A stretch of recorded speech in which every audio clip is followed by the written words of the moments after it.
नमस्कार, science the real में आपका स्वागत है। हमने समय की प्रकृति और उसकी दिशा को समझा है, लेकिन क्या हम इस दिशा को तोड़ सकते हैं? क्या हम अतीत के गलियारों में झांक सकते हैं या भविष्य के रहस्यों को देख सकते हैं? H.G. वेल्स से लेकर आधुनिक विज्ञान कथाओं तक यह एक ऐसा सपना है जिसने मानवता को हमेशा आकर्षित किया है।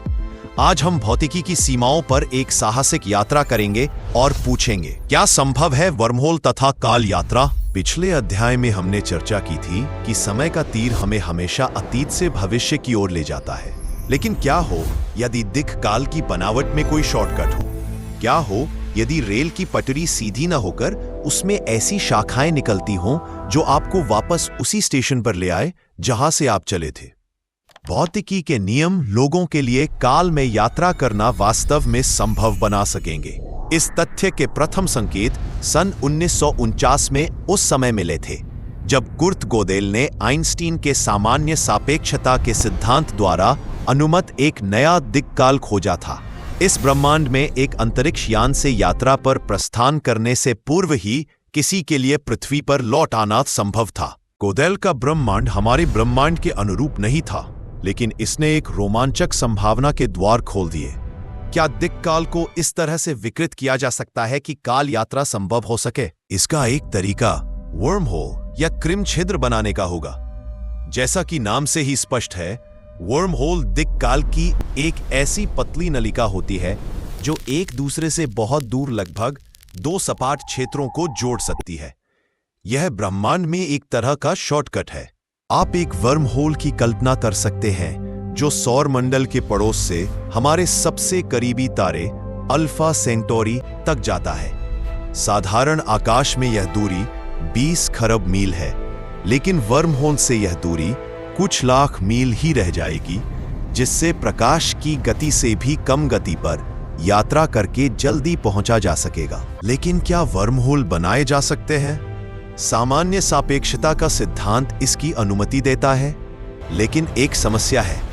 वर्म होल बनाने के लिए आपको दिक् काल को एक विशेष तरीके से मोड़ना होगा, जिसके लिए ऋणात्मक ऊर्जा घनत्व नेगेटिव एनर्जी डेंसिटी वाले पदार्थ की आवश्यकता होगी। साधारण पदार्थ जिससे हम और हमारे आसपास की हर चीज बनी है का ऊर्जा घनत्व धनात्मक होता है और यह गुरुत्वाकर्षण के माध्यम से दिक्काल को एक दिशा में मोड़ता है। ऋणात्मक ऊर्जा घनत्व वाला पदार्थ गुरुत्वाकर्षण के विपरीत कार्य करेगा, यह प्रतिकर्षी होगा। क्वांटम यांत्रिकी हमें बताती है कि कुछ विशेष परिस्थितियों में ऋणात्मक ऊर्जा घनत्व संभव है।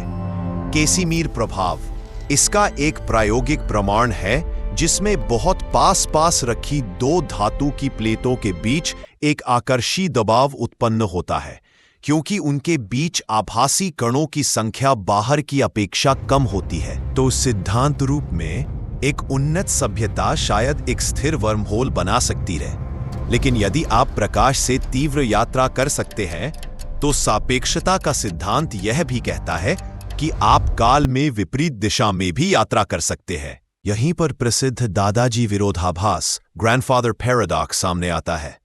मान लीजिए आप काल में पीछे गए और अपने दादाजी की उनके आपकी दादी जी से मिलने से पहले हत्या कर दी, तब आपका जन्म ही नहीं होगा। लेकिन अगर आपका जन्म नहीं हुआ तो आप पीछे जाकर अपने दादाजी की हत्या कैसे कर सकते हैं? इस विरोधाभास के कई संभावित समाधान हैं। एक है संगत इतिवृत्त उपगमन, कंसिस्टेंट हिस्ट्रीज अप्रोच, जिसके अनुसार आप अतीत को नहीं बदल सकते, आप केवल वही कर सकते हैं जो इतिहास में पहले ही हो चुका है। दूसरा है वैकल्पिक इतिवृत्त प्राकल्पना, ऑल्टरनेटिव हिस्ट्रीज हाइपोथेसिस। यह कहता है कि जब आप अतीत में जाते हैं तो आप एक वैकल्पिक इतिहास या समानांतर ब्रह्मांड में प्रवेश करते हैं जो आपके मूल ब्रह्मांड से भिन्न होता है। तो क्या काल यात्रा संभव है?